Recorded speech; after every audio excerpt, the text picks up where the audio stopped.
Thomas Pays, the CEO and co-founder of Ozow, is a serial entrepreneur who has made a significant strides in South African tech space. His ventures include successful businesses like Smoko and the digital agency Just Perfect. In 2014, he co-founded Ozow, a fintech company that revolutionized the digital payments through automated EFT solutions. Thomas Pays, welcome to the Founders Chair. Thomas. Sheldon. Thank you, man. Good to see you, bro. Same here. Welcome. We call it the Founders Chair, but it's your chair today. It's been a while since I've been on that chair. Yes. When was the last time that you've done a shave and a cut, by the way? Don't tell me about it. It's been a while. Oh, so guess some practice wrong is going to happen This is a on practice. Me today. Yes. This is a practice. Let's just hope things work out. I know you don't have much to practice on, but it's been a few weeks in the making here. So you saved it up. Yeah. Oh yeah. So welcome to rainy Cape Town, by the way. Thank you very much, man. I mean, this is what a home reception. Things have changed since you last came, huh? Yeah, a lot of things has changed. I mean, even your new offices, this is like a whole new level, huh? Yeah. It's a whole new level. What sparked it? Because one thing I can remember is that we started out in Rivonia and we moved, and that was back in 2014. That was 2014. 2014. 10 years ago. 10 years ago. And from there, I remember there was two companies, the social media. Yeah. There was the social media and it was the iPay was starting out. 100%. iPay wasn't... That was part of our incubator. Yes. We had this idea that out of the digital agency, we're so good at marketing. Yes. Why don't we come with like concept ideas that we can incubate? Yes. And the idea was, why not start a business a month until we find the next $1 million idea? Yes. Big mistake. You don't want to like spread yourself too thin, you know? Yes. But look what came out of it. Exciting opportunities. iPay came out of it. iPay, that's not Ozow, you know? Yes. Few people remember iPay. Good memory, yeah? Yeah, I mean, it's, I can remember I spoke to you about it, and during that time, it was around September. No, Feb. I think it was beginning of the year we decided, you know what, I'm going to change the branding. I'm going to change everything from iPay to Ozow. April 2019, that was 5 years ago. It was 5 years ago, yeah. It's a long time. Yeah. It's a long time. Okay, let's get into it. How do you want to Number one, please. Number one on the sides. On the side. Yes. On the beer with a bit of a gradient. If you haven't lost practice. If I can still. Yeah. And then the top part is like center. It's the richest square. And we want to take care of it. Not too short. Yeah.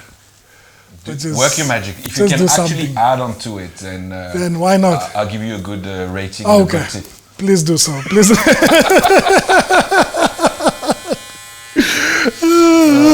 And your side, what's been happening with Legend? I see you all over. I mean, it's been an incredible journey. I mean, one of my fondest memories, and I think I shared this with you. I shared this with you many times, and I can remember coming to your office in Melrose Arch. No, it was Rivonia. I came to your office and I pitched this whole idea of a trolley, and the trolley was, you remember?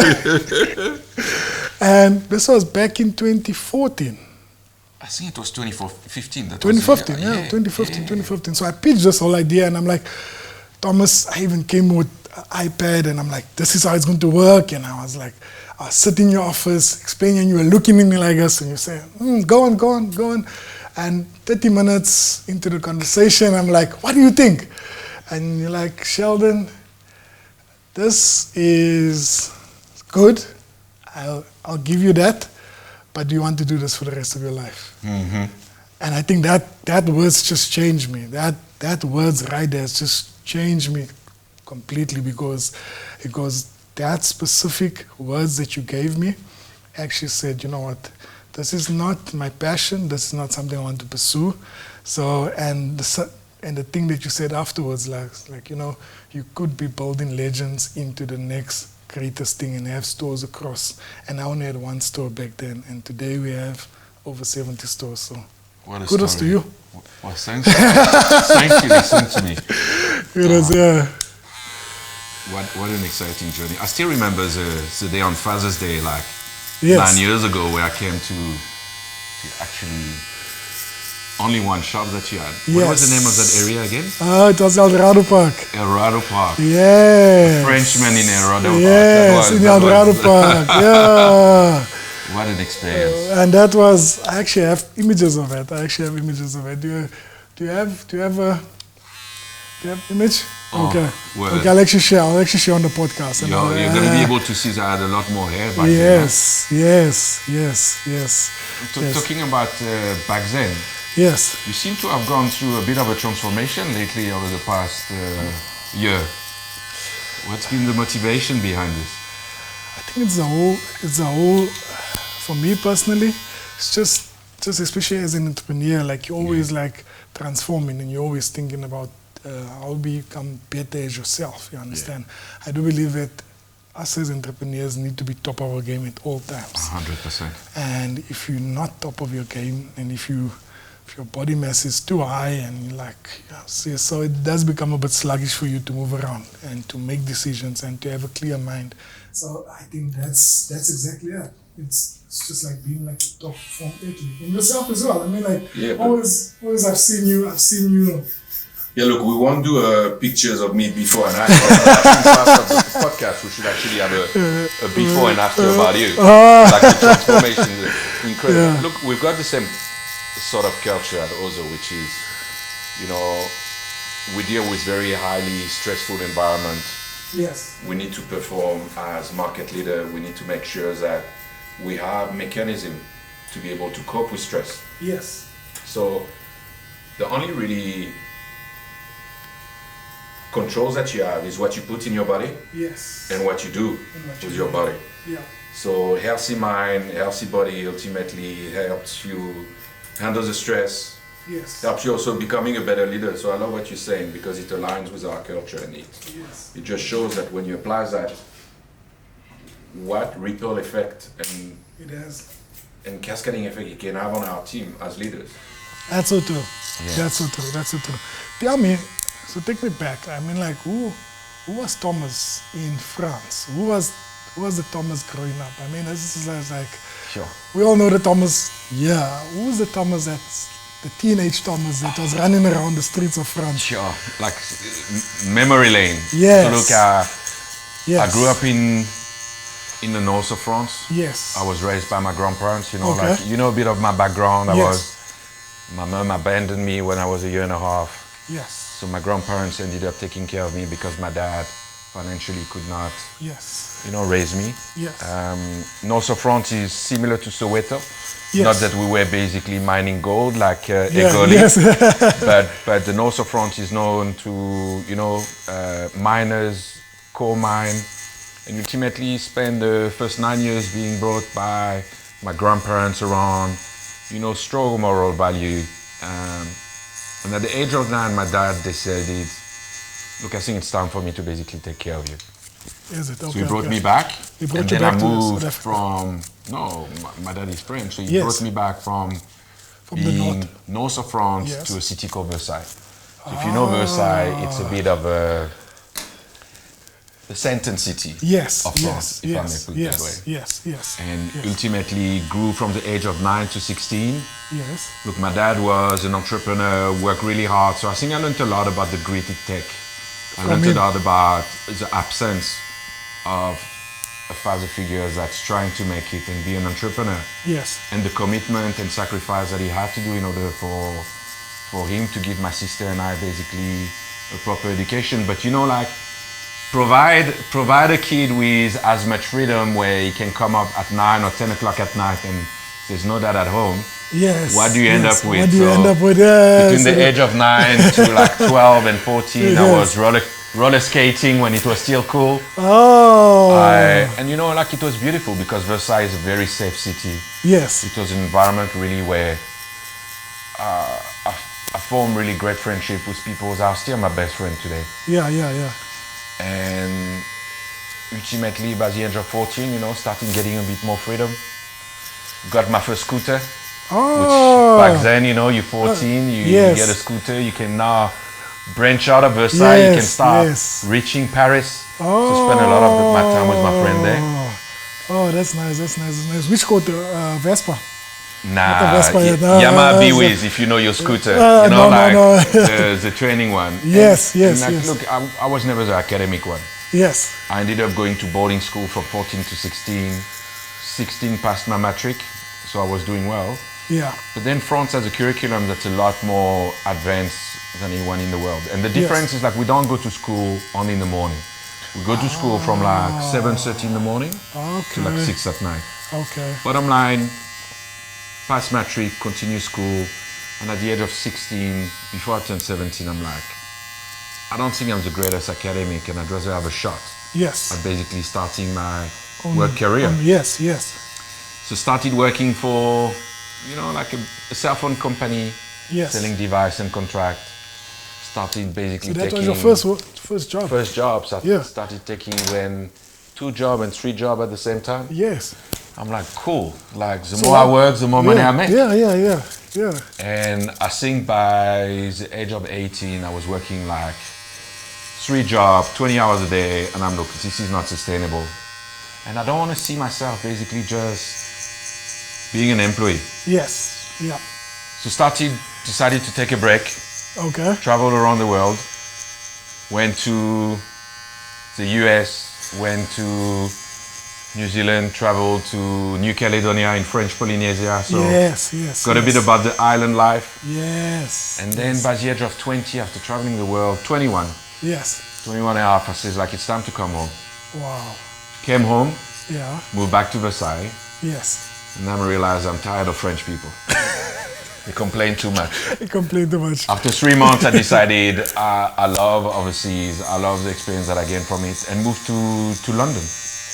What? Where I met the person that you know. Yes. Ori. Yes. Ori, yes. So I was is it PG-18 as a program, by the way?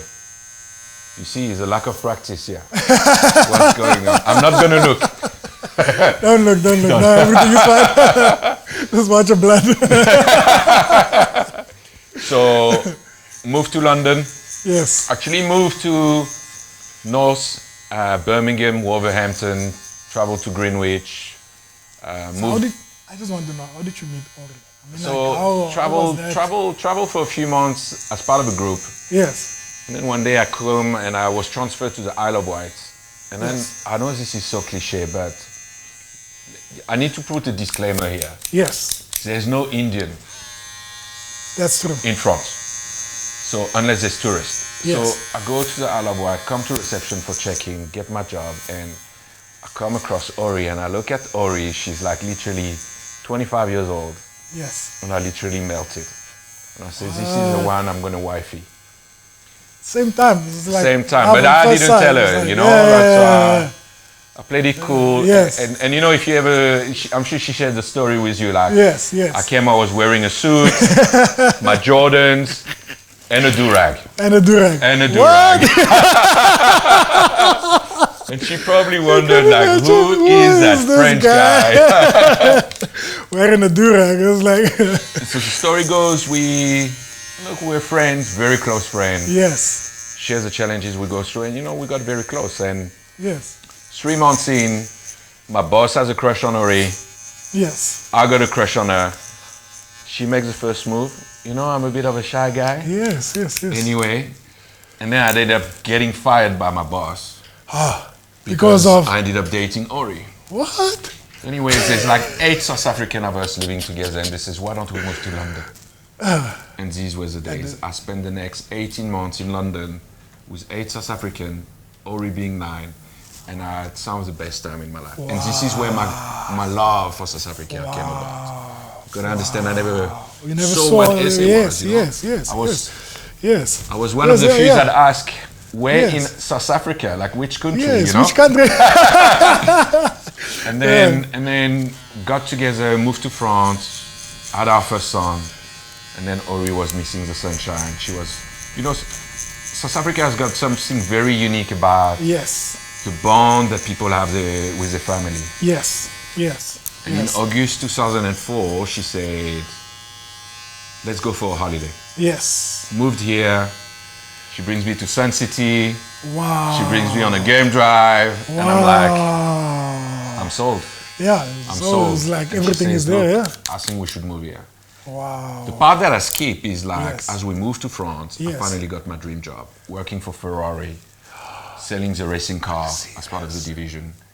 And then I find myself in a predicament, which is, what do I do? What do you do now? Do I pursue my career Yes, yes. and keep in a relationship where Yeah. happy, sad, away from Yeah, my family? yeah, yeah. Or do I commit to my spouse Spouse and my and- family yeah. and take a big leap of faith and move to South Africa? And look, I was always very ambitious Yeah, like you are. yeah, yeah. The idea is, let's take the leap of faith. Yes, yes. Let's move to South Africa, and But I that's the think move we did that in decision is so 2004. tough. That decision is so tough because you're caught in between the two. You're like, 100%. You're like, where do we go to from here? And it's always, you always get like those butterflies. Like, it's like, am I making the right decision? Driving Ferraris every day. The butterfly was there, but there's also the fact that you grow, and the perspective was, I'm committed to this woman, Yes, and I'm going to spend the rest of my life with her. I will experience many careers. yes. And No in doubt. truth, that was the best move I've done. Wow. Look at me 20 years ago, I'm still in South Africa. Good there. And look at what came out of it. So we moved to Joburg, Yes, yes. Tell me about it. humble beginnings, Tell me about no work visa, part of the illegal immigrant. Hope no one from Omafe is listening. Joke aside, it was rough. And I think, I experienced what a lot of people coming to South Africa have experienced, which is you want to basically work, it's difficult to find a job. Yes. So I worked initially in a call center because I wanted in to a call guarantee my center? job. Yeah. So I ended up working for 18 months in a call center, and that was rough, What? I never Going knew from that. a top job to Call that, center, that that's was like, what were you challenging. doing in the call center? Initially started as a French call center. Yes, yes. Grew up into like one of the manager, moved on to head of marketing for Yes. the French region around the globe. Yes. And then built that business from like 300,000 Rand per month to 9 million Rand. Wow. After 18 months. Asked for a raise, didn't get it. Asked for shares, didn't get it. And then I'm like, why waste another hour? Yeah. And literally, I resigned immediately, packed up my stuff, left my laptop, moved home, and I said to Ori, listen, Yes. do you back me up? Must I look for another job? Yes. Or do you back me up in starting my entrepreneurship journey? Yes. So 2005 was the first business I ultimately started. 2005. First business, and then 4 follows. So 2005, what was that like? I started advertising agency. Yes. And the idea was, South African has a lot of smart people, Yes. but they don't have the exposure to overseas market. Yes. So how can you mix the need in Europe for South African talent Yes. and also the cost-effective aspects that we can save to European and American company? That's true. So in the space of, I would say, close to 5 years, we built a business that was generating millions and millions of dollars, that was hiring and employing in excess of 50 people. Wow. And literally started the entrepreneurship journey like this. But I think there's something that I think, especially and I can resonate with you so much, is that entrepreneurship, the number one skill for entrepreneurship, and taking it from you as well, is sales. 100%. Yeah. Buying Sales. your own bullshit. Yes. Believing you're good at what you do. And you know what? It reminds me of what we learned when we got to meet together. It's Yes. like, there's an element of time where you need to fake it till you make it. Yes. If you don't know how to do it, but you got someone willing to buy it, Buy it. Yes. then practice, In practice. learn. Yes. And then over time, you'll become basically the version that you faked till you made it. And I Till think you it's made it, interesting because that was obviously the first journey. This led on to starting Smoku thereafter. Yes. Then started getting the hang of, it's actually not so complicated to believe in yourself. Yes. Grow businesses, sell them, grow the revenue, and thereafter continue the spin. But I think the biggest learning was selling too quick. And I think this is also that something that all entrepreneurs is like, by the time you reach year 3 or 4 and people come to you and say, can I buy your business? Yes. You know, this is what happened with Ozow ultimately. So, but what happened if I keep it longer? And that's a question. That's a question that you always need to ask yourself. Precisely. Yeah, because other people see the value in you, and sometimes you don't see the value in it yourself. And that's so, yeah. We can both reflect on it. I look at Legend Barber. How many years has it been now? 10 years. 10 years. 10 years since the relaunch, Yeah. Yes, 10 years since the relaunch. And if you look 4 or 5 years versus 10 years, what's been the difference? A huge difference, major difference. I think this become exponential. Exponential, yeah, I understand. And I think business is like that, because many of the times people don't look at that beginning stages of you starting out, and those few years is so difficult. It's the hardest. It's the hardest. This is the first 3-4 years that you go into your startup phase, and it's like, you know, you don't want to go back there. You don't want to go back there. You know, I was listening to one of the video of podcast of the NVIDIA founder. Yes. And they were asking him if today he had to restart, what would he go and do? And he said, it is just so hard. Yeah. It takes so much away from you. The commitment, the sacrifice with your family and close ones. They wouldn't do it again. Yeah. And I think that's the element that we all have in common is like you need to be crazy. Yeah. You need to be able to do whatever it takes. Yes. In order to deliver. But there's also an element that people underrate is the fact that every year you become better. That's so true. I always look at a business like a kid. Yeah. It starts in an infancy phase. Yes. I think when you reach 10 years like we are, it becomes a bit of a teenager. Yes. Which are very difficult years. You need to know how to navigate these. Yes. But it blossoms thereafter and it becomes independent. It becomes independent past 10 years where are you so much needed anymore in the operational aspect? Yes. Can you be more strategically involved? Yes. And this is the exciting part where I think both of us are now, where we can let our teams that we've grown over the past 10 years slowly take over, take the operational aspect, and then start steering the business from a strategic perspective. And you know, like, let's talk about Ozow. Yes. What happened? Yes. First 3 years, self-funded, bootstrap. Yes. Millions invested. Yes. Year 4, first seed investment received, you know, like it's 10 million that comes in. Now you start believing that you can drive a bigger impact. Yes. A year later, seed extension, so that's another 10 million coming in. Yes. But let's look at the compounded effect. The business goes through high growth. Yes. Now you attract international investors. 10 cent comes in, great crop coming. And then you raise hundreds and hundreds of millions. You raise $48 million, and now you start realizing. You're onto something. Potential that you have. Yes. Obviously, huge responsibility. And I wouldn't recommend to anyone to go through this because the sheer pressure that it comes with for my team and myself is obviously something that few people ever realize. But what drove us is the impact that we had on people, and I think it's the same thing that we share. You know, when you start seeing that you impact 8 million people, then 60% are similar to you in rural area, in townships, then you start realizing no matter the sacrifice, it's just worth it. It's just worth it because of the lives that you're impacting. Exactly. And I think that's the reason why it becomes so worthwhile at the end of the day, because when you go to bed, it's like, you know what, if I look at the person that I'm feeding, it becomes one of those things. And it's no longer about you. It's no longer about you. It becomes about the business and all the families that you impact. Yes. That's so true. To have a maniacal focus on one specific thing. We spoke about that many years ago. And most of the time we get driven by too many opportunities. And the opportunities might look glamorous, but looking at the work that needs to put into actually making that opportunity happen, is it worth it? Is it worth it?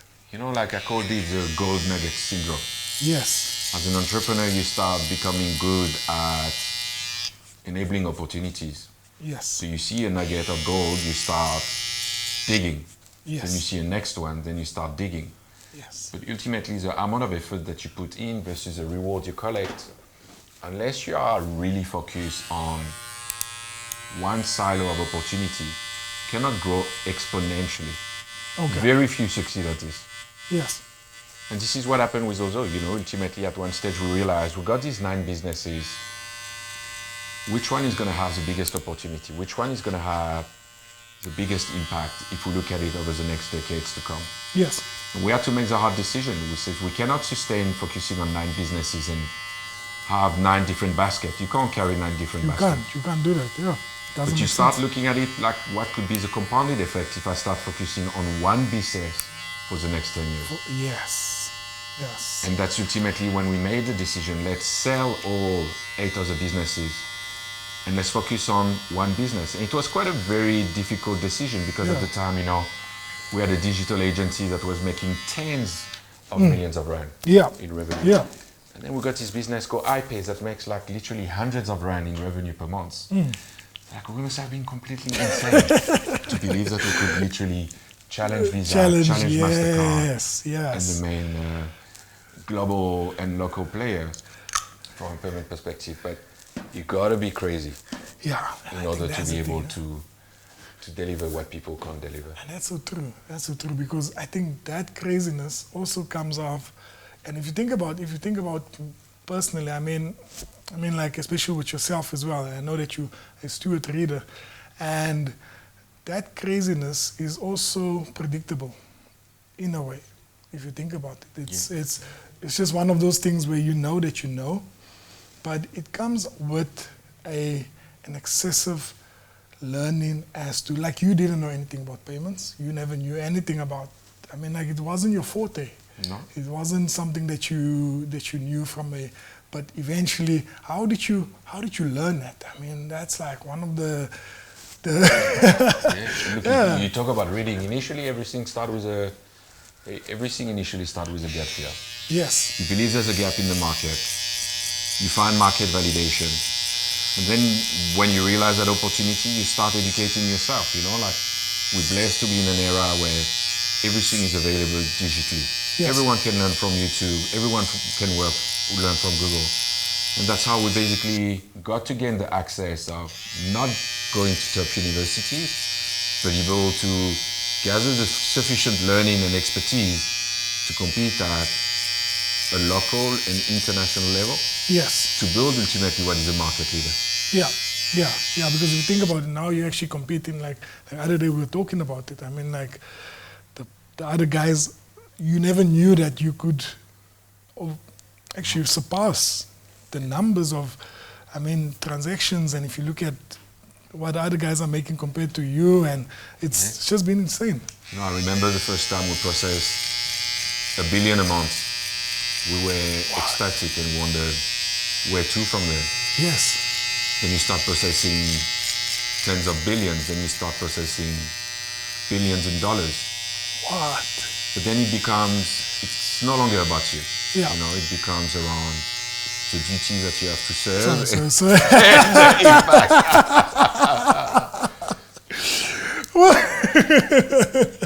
It's a French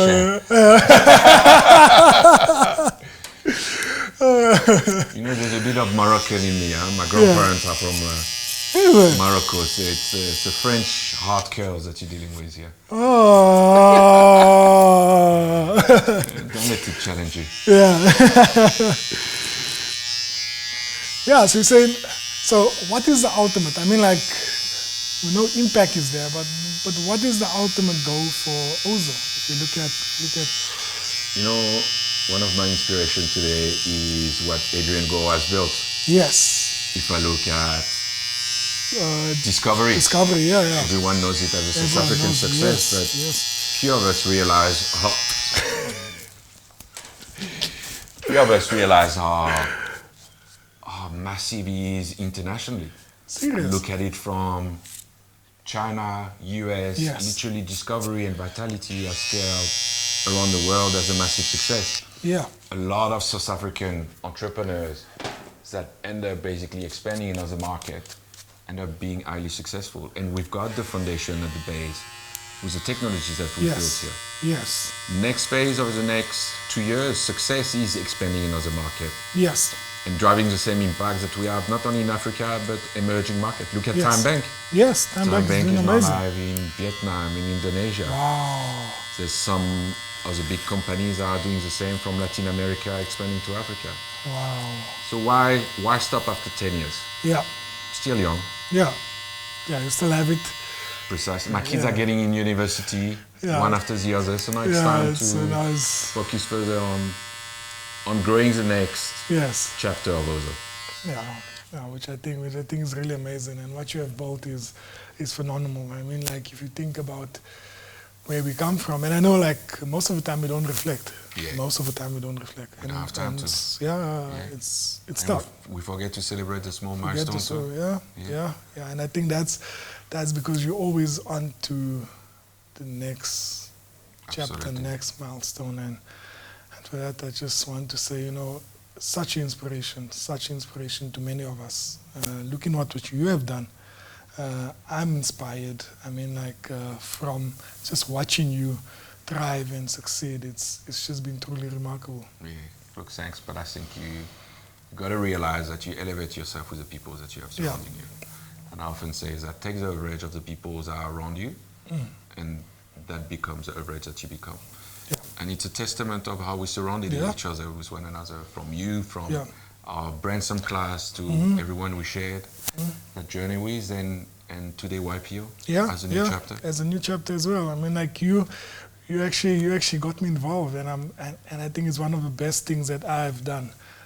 I've made a decision, and it's impacted my journey, because now sometimes when you're in your company, you feel there's a ceiling that you reach because the people that you speak into are not on the same And how do you break wavelength. through? Yes. How do you surround yourself with people that help you elevate? Yes. Yeah. So the conversations that we have, it's totally different. It's like 100%. yeah. So I'm really excited about the journey, and I mean, like YPO, it's my first year, and I'm looking to experience so many milestones and so many things. And I think overall, as an entrepreneur, I'm looking forward to it. Yeah. I'm definitely looking So forward. what is YPO for those listening to us? What is YPO? Yeah. Yes. What is it? YPO is the Young President no, Organization. Young Presidents Yeah. Organization. Yes. So Young for those Presidents. listening is Yes. it's an organization that basically allows captain of industry to get together and share the challenges that they face personally or in business, and do so in a trusted environment. Yeah. There's less than 200, I think, more or less, in South Africa. Yeah. It just shows Yeah. how difficult it is to get difficult it in, is to get in, yeah. also the impact that it drove in the country. Yeah. Because of the type of networks that you build, Right. you are able to at least, I would say, not from a stingy point of view, but it's one of those things where you can fast track your growth. You understand?